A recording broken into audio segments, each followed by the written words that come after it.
again. Oh. That's a line drive, base hit. It's 3-2. Oh, gets by him. It gets by him. Here comes Dano. We're going to have a play to plate.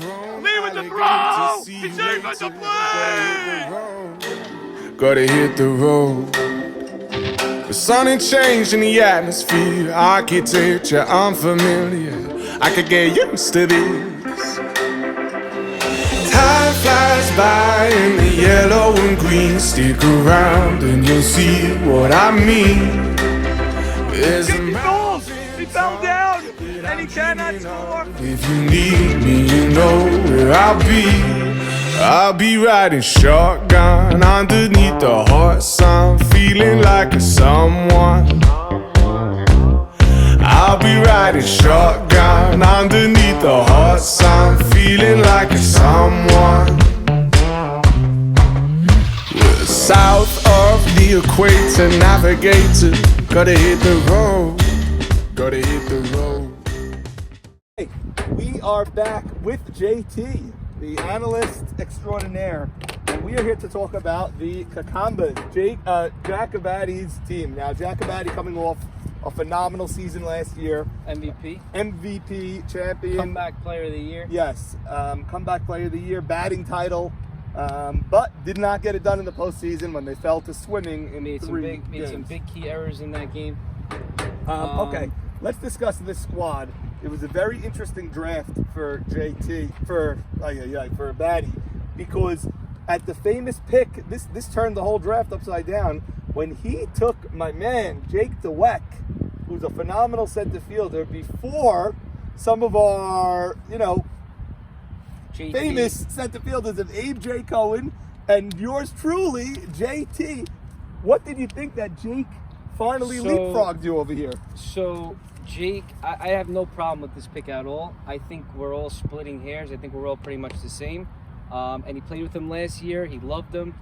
He's a great player. He's definitely separated himself from Irwin, even though Irwin's also a very, very good player. I'm a very big Irwin guy. I know not many people are. I'm a big Irwin guy. But Jake separated himself. He's now in that next class. Guy's a special player. He took his game to another level in the last 2-3 years. I don't know what it is, but he's phenomenal. So it was a really good pick, especially knowing that he was going to get his guy later. So I don't know if he knew that at the time. No, by he didn't. The way, Nabi did pick after him, so he really wanted him. He didn't really care to play with him. That's what it shows, because Nabi and Mark is a tandem. So he let him go, but then once Nabi let him go, Jack said, "All right, no more games. Let me get my guy." Jack ended up getting both of his guys that he was actually debating between Jake, Michael Beta, and Mark. And he ended up with two of them because he has a center fielder, he has a shortstop. Abadi, no secret there. Abadi is a Red Hook guy, so he's seen Beta. Yeah. So that's why I'm not surprised. And I don't know in the coaching box if Uncle Chuck is there, if UC is there. Definitely want him there. He's a huge Michael Beta fan also, but Jack went Jake in this spot and then went with Mark over there. Yeah, Chuck, you better be here, Chuck. I really want to see you at the field, all right? Let's go around some of the guys that got drafted way earlier than they used to, starting with Abe Haber, coming off 2 straight championship years. Both years he played a huge impact. On the White Walkers, he had a game-winning hit against the Maccabees in extra innings in Game 3. And then last year, he was the only protection behind Z and Farka. Yeah, so I did not like this pick at all. He is a champion. You can never take that away from him. And without him, White Walkers don't win, swimming doesn't win. Right. That's without a doubt. But he was not the pick there at 36. 36. You knew that offhand that he was 36. 36. He took him before Al Zolta. He took him before Marty Anthony. He took him before Teddy Braha. He took him. I'm not saying all these guys are better or worse. He took him before Carlos. He took him before Bub. He took him before Roditi. I'm just naming outfilders that would take it. Yeah. So I happen to love all those guys. Abraham Haber's in that group, but the main issue I have is all those guys you just mentioned were picked 51, 52, 53. So I don't know why he took him here. I say you want Abraham, no problem. Abraham's a really good player, but you could have gotten him later. Could have got him in the next round. He can answer that. Okay, maybe I took Abe Haber a little earlier. And if his dad was going to take him, then so be it. You can't play with him. But I don't like overdrafting guys, and he was overdrafted. Okay, so can he come back to you and say, that DK was underdrafted because he wasn't taken until 52, where he's usually taken earlier than that. So yeah, there you go. So that definitely makes up for it. Because DK is more like a 46 guy, 45, 44, and that balance there. So it does even it out there. So you could say that. So he made up there, lost there. It's even. It's a wash. It's a wash. Now, but DK, his bat has to start coming around. I mean, he cannot. A left fielder in this league now are real hitters now. You know, if you're not, you got to pick up the bat somewhere else. Maybe you have a different position that could bat. So I definitely, not even a question, DK should be playing left. Right? Right. Because I'll tell you why. Left field, you need the arm. Left fielder's most important thing is the arm. More guys hit singles here, and you need to throw the ball here so the guy doesn't take the extra base hit. He cannot throw. I played with him. He has a very, very bad arm. I think I'll be the first one to admit it. Great player. His bat is underrated. I actually like his bat. I know it's not sexy, but he does get his way on, and he's very dangerous on the. And he's very fast. Very fast. And he's dangerous on the base paths. I'm a very big fan of DK. I played with him on the Cyclones. The guy is phenomenal, but he doesn't have an arm. Abraham has the best arm in the league, top 5 for sure. So I definitely like him here just from the arm standpoint. DK let him go running around tracking balls and right. It's not a knock. Right field and left field, there's no knock. If I were not to play center on someone's team, I would only play right. So it's not a knock on anyone if someone's playing right versus left. It used to be. You used to put the guy who can't play in right. Yes. But look at our right fielders now, and they're all great. Exactly, not anymore. So now became actually right field's even more, I think, more important than left. So I think they should make that switch for sure. If they don't, they can be hurting themselves. Singles here, it could turn into doubles because DK's arm. And okay, let's talk about another guy that many feel was drafted way, way too early. Is Abe Soroya at 42. He's considered a defensive specialist. I'll tell you a couple of reasons why I didn't like this pick. Why? First of all, Abe Soroya is a phenomenal short center fielder. Right. That's his forte. If you're going to draft him there, you got to draft him at what he's good at. Great point. You're not even putting him at short center, so you're underutilizing him. I understand if you got him at 70 and then you said, oh, how can I pass him up? So I'll put him at the wrong position. Whoa. Also, Ruby Saka, I would say, is a similar player to Abe Soroya. They're both defensive wizards that don't bat well, right? Correct. And Saul Towel. 66. And Saul Towel 70 something. Ruby Saul 64. 64. So okay. Those are 3 I think gloves. Saul's got a better bat than Abe Soroya and Ruby. Because Saul could connect on one. He hit decent last year. Well, I think he's coming Ruby, around. Yeah, so 42. Let's say we're splitting hairs, but look where they were drafted and look where this guy was drafted. Very, very good point, Norm. Excellent point. Totally agree. There you go. It's right here. It's definitely a mistake, especially if you. But listen, I will say this: AB Soroya does. AB Soroya never went in this range ever. He always goes in the 47s, 48s. I know because I was going to draft him a couple times and he went before I wanted him. Mm-hmm. That's because he plays here, and this is a more important position than here. It just is. It covers more. It's like a shortstop, and then if your shortstop's not here, he can come play short. So, AB Soroya, I don't really hate the pick. So I think these are a little bit more steals than it is that this is a bad pick. Okay, good. But I do agree with you that if you're going to pick him this high, you should put him at your natural spot, but you're not. Jack's going to be there. AB's probably a better glove than Jack. Okay, now I want to talk about a couple of good. That's interesting. He might be a better glove than Jack. Jack's obviously a better player. I mean, Jack's one of the best players in the league. Close, but AB could probably, if you hit both of them 100 hard ground balls, I don't know who's going to win. Okay, so now a couple of picks that I liked that may surprise you. I really liked the Sal Fallis pick where he took him because at that point he had his field set. He only needs a bat. He's going to put him at first base, give him a chance at first base. Yeah. If not, Savage can get some reps in first base. He has a backup outfielder or whatever in ABD. I like the Sal Fallis pick for a couple of reasons. They're friends. If Sal's going to do well in this league, it's going to be with a Batty and Mark and these guys. They're lifting 700 pounds at a time. Yeah. And then your brother. Now I'm going to let you talk about both. I love the pick of SNT at third base. I love the way he played on Philadelphia, and I'm happy he's back in the league. Brings one of the best beards back in the game if he still has it. So yeah, Saul's obviously a great third baseman. He was great on the Phillies. Then he sat out a year, and now he's coming back. Definitely great to have him back for sure. Hits a home run every year. He hits that bomb right over here. We know that. Sal Fallis, I actually think he's gonna have a great year. Now, I didn't like. He went 55 2 years ago. He went in the 11th round. Yes. So, but you're saying that that's the only position they needed, so they took him. I get it, but I'm not a fan of that. See, that's just a miss. It's not a good draft. See, this team gets an F draft. F draft because they didn't utilize their numbers. If you're gonna take Sal Fallis 55, trade it. You could have traded it and got a create. You could have got Michael Beta, trade 55, trade this. If you're not going to use the numbers, trade it and get a great player at the top. Instead of just burning a 55, saying I'm taking Sal, I'm taking Sal, I'm taking. Is there a Abraham Haber 36? You could have really traded his picks and used it more if you wanted his guys. So I don't like his draft. His team is not an F, but the draft is an F. Okay. Is there a stranger combo on a team than Sal Fallis with AB pitcher Cohen? How is that going to work out? Like, Yeah. They've never said a word to each other. Batty, I don't know, has ever said a word to AB pitcher.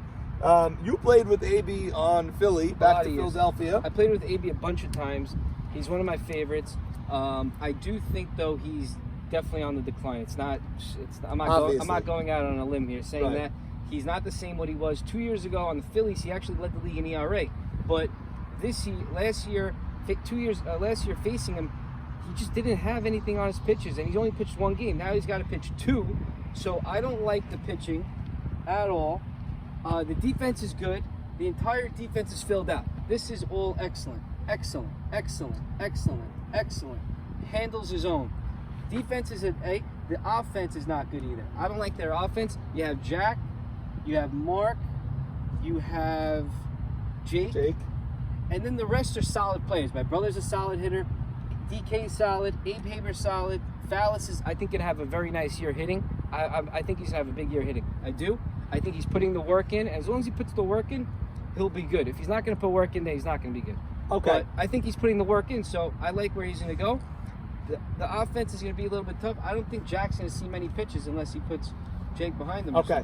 I'm high on Mark this year. I think he was on the two most dreadful teams last year. I don't think he was thrilled. In fact, I hated what he did when he didn't show up at the end. I don't think it was ill intent. I think he really thought that it was okay, that his team was winless, and he could go watch his kid play. But it's terrible for the rest of the league what he did, and I think he knows that now. Okay, Jake, one of my favorites. Can a baddie repeat what he did last year? Like when Farka had that crazy year 2 years ago, Farka was great this year, but he wasn't the Farka from Butter that won the Triple Crown. Right. Can a baddie repeat the phenomenal year he had? And if not, can Mark and SNT and Sal and Abe Haber... The offense is not good. Can Abe Haber even repeat what he did last year? He had a great year. Listen, they're scrappy. They could also run well. They have a lot of nice speed. There's no slow pokes on this team. There's some nice speed on the team, and they're scrappy. So they're going to definitely get on. They're going to cause havoc. He has to have a big year. He has to have a big year, and he has to have a big year. That's a must. If they don't get that, they're in trouble. But Jack Abadi, to answer your question, Jack's only hit over 500 once in his life, and that was last year, 600. He doesn't hit with a high average. Go look at his numbers. He hits 380, 420. I don't think he ever even hit over 450. It's crazy. It's actually a crazy thing. It's almost as crazy as Hannon never winning a playoff game. But playoff series. But did a baddie now with his new muscles now and everything? Is he a new guy where he's gonna bat 500 every year now? So he's definitely a new guy. I think all that's behind him. I do think he's gonna have a monster year again. But I also think he's only gonna see 25 plate appearances because I think he's gonna walk 16, 17 times this year. I can see that. Okay, I think the strength of this team is the defense. No doubt about that. Good defense. DK, excellent with the glove, although the arm you mentioned, but excellent with the glove. The best Jake, catcher. If you're going to throw a ball out there, shoot it out of a cannon, go get it. There's no one in the league that's going to get it more than this guy. Okay. But he's got no arm. Jake in center. Beast. Has the arm, has the speed, Cannon. has the ability to dive, has the brains, has everything. This guy is a superstar. And Abe Haber showed us last year what he could do. He threw out guys left and right. Yeah. Okay, on the infield, they also have something that I love when you're building a team and we don't have replacements and things like that. There's so much flexibility because is there any position that this guy can't play? Answer is no, he can play anywhere. They also have ABD, a backup outfielder that could, if someone's missing, Jack Abadi can move around on the infield. This guy could play anywhere on the infield. So I love their flexibility.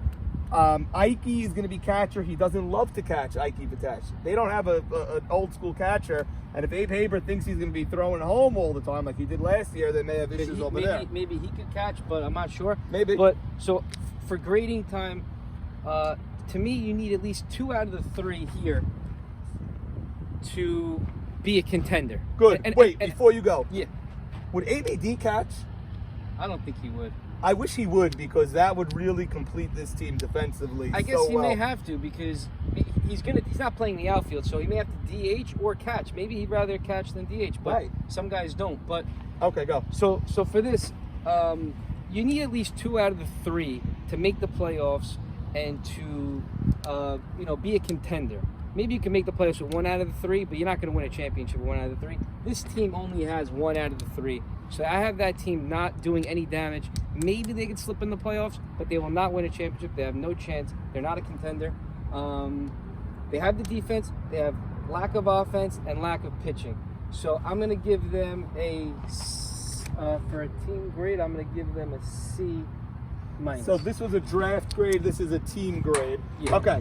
I think that chemistry will be there because these Yeah. guys are friends. Yeah. Sal, No, good Batty, chemistry. Mark, unless they all turn off. But And it's I don't also think a that's smart happening. team. And it's a very smart team. Jack's very SMT, smart. Batty, Jake, DK, Champion, Haber.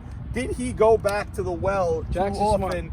Did he once again open up, like Jigga says, the untouchable yearbook again? Because he doesn't have a great pitcher. He didn't have a great pitcher then. He had Bawabe on the mound in the championship run. He has a Batty, he has DK, he has Mark, he has ABD. Is it too similar to the Untouchables without the magic of the Untouchables? I don't know. I mean, it looks like he went back to that blueprint once again. Yeah, no, team done with this team. You're done with this team. You're not giving it a playoff, No, a deep run chance. I don't see them making the playoffs. If they do make it, they'll be one of these later teams. And Not a contender, Not more a of a contender. pretender. I Okay. could get used to this. Time flies by in the yellow and green. Stick around and you'll see what I mean. There's a mountain top that I'm dreaming of. If you need me, you know where I'll be. I'll be riding shotgun underneath the hot sun, feeling like a someone. I'll be riding shotgun underneath the hot sun, feeling like a someone. We're south of the equator, navigator, gotta hit the road.